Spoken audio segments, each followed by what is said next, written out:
Hello दोस्तों। नालंदा विश्वविद्यालय आप लोगों ने आजकल खबरों में देखा होगा। अगर ये खबरों में क्यों है, ये हम इस वीडियो में बात करने वाले हैं। उसके अलावा नालंदा विश्वविद्यालय जो है, इसकी क्या इंपॉर्टेंस है, ये भी हम आपको इसी वीडियो में बताने वाले हैं। तो इसको लेकर बहुत सारे आर्टिकल्स भी निकाले जा रहे हैं और जो है अभी नरेंद्र मोदी द्वारा इसका जो है पुनर्निर्माण करवाया गया है। तो इस बात को लेकर ये खबरों में है। इसके आगे हम लोग देखने वाले हैं कि इस वीडियो में हम लोग क्या क्या देखने वाले हैं। सो इन दिस वीडियो में हम लोग देखने वाले हैं ये नालंदा विश्वविद्यालय जो है वो कहाँ पर है, ये आखिर है क्या ये नालंदा विश्वविद्यालय। तो नाम से तो पता ही चल रहा है कि ये विश्वविद्यालय यूनिवर्सिटी है, यहाँ पे पढ़ाई होगी। ओके, अब ये किसने बनाया था फर्स्ट टाइम, जब एंशियंट टाइम में से किसने बनाया था, इसके ऊपर कितने आक्रमण हुए हैं, ये ख़त्म कैसे हुआ था, इसकी पूरी स्टोरी मैं आपको बताऊंगी। इसके अलावा इस यूनिवर्सिटी का इम्पोर्टेंस क्या है और वर्तमान में यूनिवर्सिटी कैसी दिख रही है और इसमें क्या चल रहा है, ये भी हम आपको इस वीडियो में बताने वाले हैं। तो लास्ट तक बने रहिएगा। तो सबसे पहले देखते हैं कि ये है कहाँ पर। तो जो ये आपका नालंदा विश्वविद्यालय है, ये है आपका बिहार में। कहाँ? बिहार में। और ये आपका इंडिया का मैप है और इंडिया में ये जो बिहार है, ये आप मैप पे देख सकते हैं। ये यहाँ पर बिहार जो है, यहाँ पर आपका नालंदा विश्वविद्यालय। अच्छा, बिहार में भी कहाँ पर है? तो बिहार में ये पड़ता है आपका राजगृह में। कहाँ पे? राजगृह में। तो बिहार, ये जो मैप है आपका, ये बिहार का है। और बिहार में जो राजगृह जगह है, वहाँ पर जो है ये आपका विश्वविद्यालय है। ओके, तो अब थोड़ा सा इसके आगे देखते हैं। तो ये जो देख रहे हैं आप लोग, ये जो विश्वविद्यालय पुराना वाला है, इसको जो है इस बख्तियार खिलजी ने इसको तोड़ दिया था। तो जो पुराना स्ट्रक्चर है वो कहा जाता है कुछ इस तरह से दिखता था, जो ऊपर अभी दिख रहा है। ओके, और ये जो नीचे का स्ट्रक्चर आपको दिख रहा है, ये बचा हुआ स्ट्रक्चर है। तो इसे एआई की हेल्प से ऐसे करने की कोशिश की गई है। अच्छा, अब इसके जो फाउंडर थे वो थे कुमारगुप्त प्रथम। कौन थे? ये थे कुमारगुप्त प्रथम, जो कि 5वीं सदी के जो शासक थे, गुप्त वंश के राजवंश से थे ये। ओके, तो और जो इनकी राजधानी थी वो पाटलिपुत्र थी। क्या थी? पाटलिपुत्र। और आज के समय में ये जो पाटलिपुत्र है, पटना के नाम से जाना जाता है और ये आज बिहार की राजधानी है। तो इसका इम्पोर्टेंस आपको समझ में आ रहा होगा। अगला देख लेते हैं। ये जो आपको यूनिवर्सिटी का जो मैप दिख रहा है, ये जो फ़ोटो इमेज आपको दिख रही है, तो ये नई बनाई गई यूनिवर्सिटी है 2024 में। ठीक है, इसका जो उद्घाटन हुआ है अभी 21 जून को। ठीक है, तो ये उस यूनिवर्सिटी का ये स्ट्रक्चर आपको यहाँ पे दिख रहा है। ओके, तो अब इसमें हम लोग जानने वाले हैं कि इस पर अटैक कितनी बार हुए हैं। तो इसमें टोटल 3 बार अटैक हुए हैं। कितने? 3 अटैक हुए हैं। और जो पहला अटैक है वो हूणों द्वारा किया गया था। किनके द्वारा? हुनाश के द्वारा जो है सबसे पहला अटैक यहाँ पे किया गया था। और ये पहला हमला जो है 455 ईस्वी में किया गया था। और उस टाइम जब हूणों ने आक्रमण किया था, तो उनका उद्देश्य क्या था इस पे आक्रमण करने का? तो वो बस लूटने के उद्देश्य से आए थे, क्योंकि इंडियंस के बारे में उन्होंने सुन रखा था कि बहुत अमीर देश है, यानी कि सोने की चिड़िया जब हमारे देश को कहा जाता था। तो ये वो सब चीज़ें सुन के हमारे देश में आए हुए थे। इसके अलावा आपसे क्वेश्चन हो सकता है कि उस टाइम जब हूणों ने आक्रमण किया था नालंदा विश्वविद्यालय पे, तब यहाँ का राजा कौन था? तो आपको नाम याद रखना है, स्कंदगुप्त। जब फर्स्ट टाइम पे अटैक हुआ तब स्कंदगुप्त यहाँ के किंग हुआ करते थे। अगला देख लेते हैं, नेक्स्ट अटैक कब हुआ? जो सेकंड अटैक है वो गौड़स राजवंश ने किया। किसने? गौड़ास ने। और तब जब पहली बार में जब अटैक हुआ था तो इतना नुकसान नहीं हुआ था। दूसरी बार में भी जब नुकसान हुआ तो थोड़ा सा नुकसान हुआ, पर इतने बड़े लेवल पे नहीं हुआ जितना बख्तियार खिलजी ने कर दिया था थर्ड टाइम में। ठीक है, तो शायद 7वीं शताब्दी में ये जो है गौड़स राजवंश ने इस पर आक्रमण किया था। और इसका कारण क्या था? गौड़स राजवंश ने क्यों अटैक किया था? तो ये इसके पीछे जो है कुछ राजनीतिक असंतुलन रहा था, वो कुछ लड़ाई वगैरह हो गई होगी उनकी। तो उस और जब गौड़स राजवंश ने अटैक किया था, उस टाइम पे जो राजा था तो वो थे हर्षवर्धन। कौन थे? हर्षवर्धन। तो सेकंड अटैक जो है हर्षवर्धन के टाइम पे हुआ था। फिर उन्होंने भी इस नालंदा विश्वविद्यालय को जैसे तैसे करके दोबारा बनाया और ठीक कर दिया। लेकिन जब थर्ड अटैक हुआ तो ये था ऐतिहासिक अटैक। और जो बख्तियार खिलजी है, वो तीसरा अटैक बख्तियार खिलजी के द्वारा किया गया था। और ये जो आपकी 1193 डेट दिख रही है, इस डेट में बख्तियार खिलजी ने जो है अटैक किया था। और कुतुबुद्दीन ऐबक का सेनापति था ये। क्या था? बख्तियार खिलजी जो है कुतुबुद्दीन ऐबक का सेनापति था और इसी ने नालंदा विश्वविद्यालय पे अटैक किया था। ठीक है, और इसके पीछे कोई खास बात यह है कि इसके पीछे कोई राजनीतिक कारण नहीं था। ठीक है, ना ही उसकी इच्छा कुछ लूट मचाने की थी। तो क्यों आक्रमण किया था उसने इस नालंदा विश्वविद्यालय के ऊपर? तो चलिए आपको स्टोरी बताते हैं।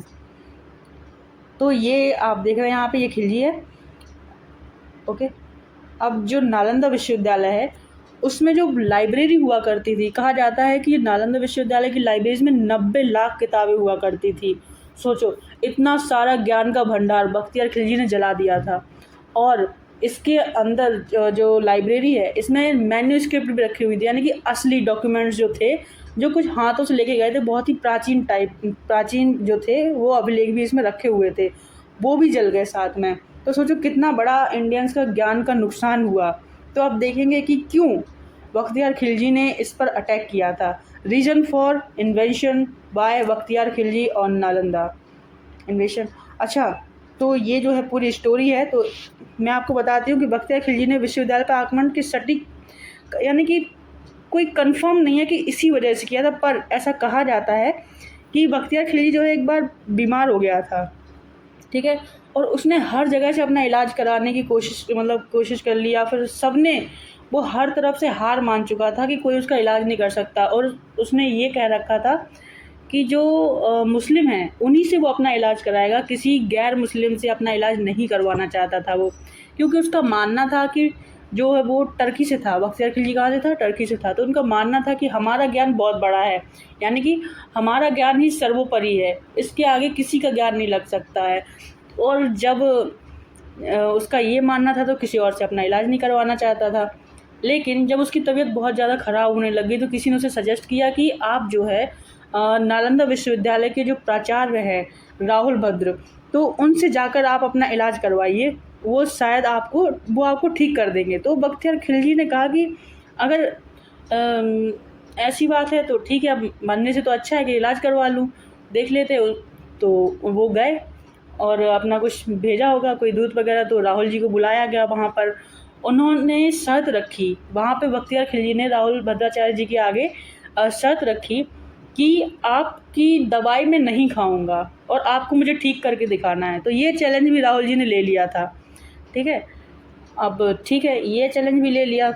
तो जो भद्राचार्य जी हैं, राहुल भद्राचार्य, उन्होंने कहा कि ठीक है, मैं तुम्हें दवाइयाँ नहीं दूंगा खाने के लिए, आप जो है कुरान के 2-3 पन्ने डेली पढ़िएगा, ठीक है। अब वो बख्तियार खिलजी ने बात मान के 2-3 पन्ने कुरान के डेली पढ़ता था और वो ठीक हो गया।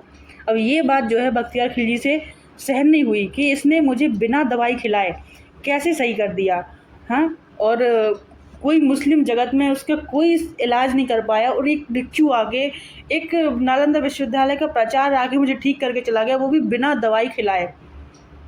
तो ये बात जो है बख्तियार खिलजी को हजम नहीं हुई, और उसको लगा कि ये जो ज्ञान है इनका आगे नहीं बढ़ना चाहिए अब। तो एक जलन जब हुई उसको, तो उसने जलन में आके नालंदा विश्वविद्यालय पे अटैक कर दिया। अच्छा, आप लोग सोच रहे होंगे कि किताब पढ़ने से, कुरान पढ़ने से कैसे ठीक हो गया। तो कहा ऐसा जाता है कि कुरान के जो पन्ने थे उस पर भद्राचार्य जी ने दवा लगा रखी थी, जो आयुर्वेद की दवा होती है वो लगा रखी थी, जिससे जब भी वो बुक खोलता था तो वो दवाई उसके अंदर चली जाती थी, इससे वो धीरे धीरे ठीक हो गया, ठीक है। तो ये बात उसको हजम नहीं हुई, उसने नालंदा विश्वविद्यालय पे अटैक कर दिया और पूरी लाइब्रेरी जला दी, ठीक है। और लाइब्रेरी को कहा जाता है कि 3 महीने तक लगातार जलती रही, क्योंकि 90 लाख किताबें थी उस लाइब्रेरी में। और लाइब्रेरी का नाम था धर्मगंज। सोचो कितनी बड़ी लाइब्रेरी होगी जहाँ पे 90 लाख किताबें रखी है और असली मैन्यूस्क्रिप्ट भी रखी हुई हैं। उसको कितने गंदे तरीके से बख्तियार खिलजी ने जला दिया। तो इसी पे कहा गया कि मिनहाज उस सिराज जो थे, उन्होंने अपनी जो बुक है तबकात नासरी में बताया है कि कैसे हज़ारों भिक्षुओं की हत्या कर दी गई। और खिलजी, अब भिक्षुओं की हत्या भी इसलिए कर दी गई क्योंकि देखो बाहर से बहुत सारे भिक्षु भी पढ़ने के लिए आते थे, बड़े बड़े। अभी आपको आगे बताऊंगी कि इनके स्टूडेंट, नालंदा विश्वविद्यालय के स्टूडेंट के जब आप नाम सुनेंगे तो आपको भी लगेगा कि हाँ, ये कितनी बड़ी यूनिवर्सिटी, कितने महान लोग यहाँ से पढ़े हुए हैं, यहाँ के प्रिंसिपल कितने बड़े बड़े थे, है ना, कितने बड़े लोग थे। अब तो फिर ठीक है, तो जब अटैक किया गया तो भिक्षुओं को भी वहाँ पे मार दिया गया, क्योंकि वो नहीं चाहते थे कि इनका ज्ञान, मान लो हमने बुक्स तो जला दी, अब ऐसा ना हो कि अपने पीढ़ियों को या फिर आप अपने स्टूडेंट बना ले और मैन्युअल तरीके से, या फिर लोग दोबारा किताबें ना लिख ले, जो उनका बचा कुचा ज्ञान है उनको लिख ना दें कहीं पे। तो ये सब से बचाने के लिए उसने कई बौद्ध भिक्षुओं की हत्या कर दी, यानी कि वहाँ पे जो मिला उसे बुरी तरीके से मारा गया। तो इतना सब खून खराबा करने के बाद अब इसको देख लेते हैं कि नालंदा विश्वविद्यालय की वर्तमान स्थिति क्या है। तो इतना सब होने के बाद हमें लगा कि हमारा इतना बड़ा नुकसान हुआ है, तो पहली बार एपीजे अब्दुल कलाम ने ये पहल की थी लेजिस्लेटिव असेंबली में खड़े होके 2006 में कि हमें यूनिवर्सिटी को दोबारा बनाना चाहिए, उसको रिवाइव करना चाहिए। तो फिर इसकी 2010 में नई तरीके से स्थापना की गई और इस यूनिवर्सिटी को यूएन हेरिटेज लिस्ट 2016 में इसको यूएन हेरिटेज लिस्ट में रखा गया था। तो ये इम्पोर्टेंट फैक्ट है। अब क्या है, अब प्रधानमंत्री जी ने 21 जून 2024 को इसका उद्घाटन किया है फिर से, ठीक है। तो मतलब पूरी तरीके से अब हमारी ये यूनिवर्सिटी तैयार है और लोगों को ज्ञान देने के लिए अग्रसर है।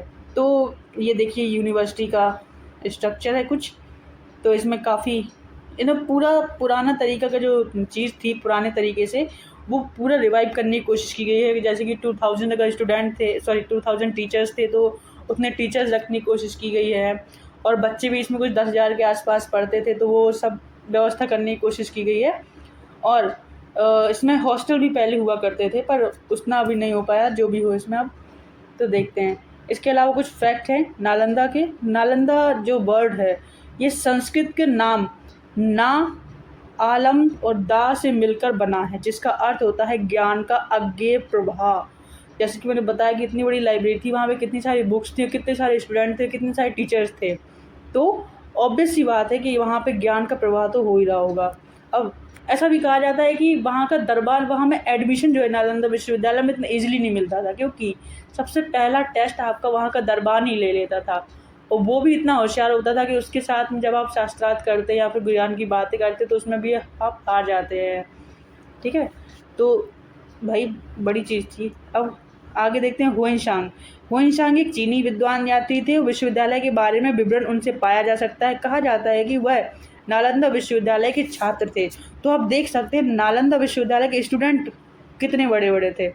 कौन था आखिर? हुएनसांग। विदेशों से आके लोग पढ़ते थे हमारे यहाँ, ठीक है। उसके अलावा आर्यभट्ट, जिन्होंने शून्य की खोज की थी, ये बड़े गणितज्ञ खगोलविद हैं। उन्होंने शून्य की खोज की थी और जिनसे गणना के पैटर्न को बदल दिया गया, वह नालंदा विश्वविद्यालय के प्रमुख थे, यानी कि कभी प्राचार्य रह चुके थे, प्रिंसिपल रह चुके थे, ठीक है। अब जो नालंदा विश्वविद्यालय से क्वेश्चन पूछे जा सकते हैं उसके बारे में थोड़ी सी चर्चा कर लेते हैं। तो सबसे पहला क्वेश्चन तो यही है कि what was the name of the library at Nalanda. तो मैंने आपको बताया अभी धर्मगंज। क्या था? धर्मगंज, ओके।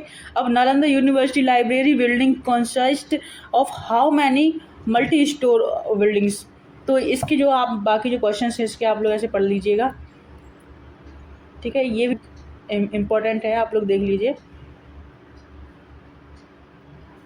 जैसे कि यहाँ पे अभी बताया गया है कि names of subjects which were taught at Nalanda. तो ये देखिए एस्ट्रोनॉमी, फिलोसफी, मैथमेटिक्स, ग्रामर, हर चीज़ पढ़ाई जाती थी लगभग। अब वहाँ के जो फेमस स्टूडेंट थे नालंदा के, उनके भी नाम आप देख लीजिए यहाँ पे। हर्षवर्धन, नागार्जुन और वसुबंधु ETC, मतलब कितने बड़े बड़े लोग थे, ठीक है। तो ठीक है, ऐसी वीडियो आपको अगर आपको पसंद आई हो ये वाली वीडियो तो वीडियो को लाइक शेयर सब्सक्राइब करना।